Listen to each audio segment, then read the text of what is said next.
আমি কোনো কিছু চাই না, আমি ওর ফাঁসি চাই, কিন্তু সেটা কলাম হচ্ছে না। কেমরেই দিন যাচ্ছে আর বেটে যাচ্ছে। আসিয়া ঘটনায় কোনোভাবেই যুক্ত নেই বড় বোন হামিদা। হিটু শেখ তার নিজের জীবন এবং পরিবার বাঁচাতে মিথ্যের আশ্রয় নিয়ে নিজের অপরাধ হামিদার কাঁধে ফেলার চেষ্টা করছে। এবার ঠিক এমনই একটা অভিযোগ দাঁড় করিয়েছে হামিদার মা।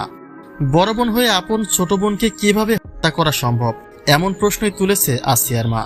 কিন্তু বাস্তবতা আসলে কোন দিকে গড়াচ্ছে? হামিদা আসলে নির্দোষ, নাকি হিটু শেখের কথাগুলি সত্যি? সেই সকল বিস্তারিত জানতে সম্পূর্ণ ভিডিওটি দেখে সঙ্গেই থাকুন। আসিয়া ঘটনার সেদিনই পুলিশের হাতে আটক হয় হিটু শেখ এবং তার পরদিনই 2 পুত্র এবং স্ত্রীও গ্রেপ্তার হয়। এরপরে 7 দিন পার হতে রিমান্ড থেকে বেরিয়ে আদালতে নিজে মুখে সকল অপরাধের দায় স্বীকার করেন হিটু শেখ।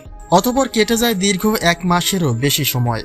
কিন্তু এই দীর্ঘ সময়ের মাঝেও ব্যক্তিগত মতামত মিডিয়াতে প্রকাশ করার সুযোগ দেওয়া হয়নি হিটুর পরিবারের কাউকেই, যে কারণে এবার সাংবাদিকদের মুখোমুখি হয়ে হামিদার বিরুদ্ধে নানান অভিযোগ তুলেছে হিটু শেখ এবং সজীব শেখ।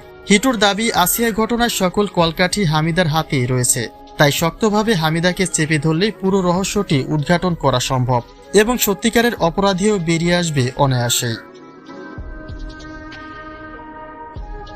হিটু শেখ এবং সজীব শেখের জবানবন্দিতে সম্পূর্ণরূপে দোষারোপ হামিদা, কিন্তু হামিদার পরিবার তুলেছে ভিন্ন সুর। একটা মানুষ যদি সবার চেয়ে নিকৃষ্ট ব্যক্তিও হয়, তবুও তাকে তার আপন ভাই বোন কিভাবে হত্যা করতে পারে? আর আসিয়া তো মাত্র 7 বছরের বাচ্চা। তাহলে আসিয়ার প্রতি হামিদার এমন মনোভাব আসাটা কিভাবে সম্ভব হতে পারে? হামিদার পরিবারের দাবি, হিটু সকল দিক থেকেই অপরাধী প্রমাণিত হয়ে গেছে। অর্থাৎ তিনি বুঝতে পেরেছেন যে ফাঁসির হাত থেকে হয়তোবা রেহাই নেই এবং তার পুরো পরিবারকে এই ঘানিটা টানতে হবে।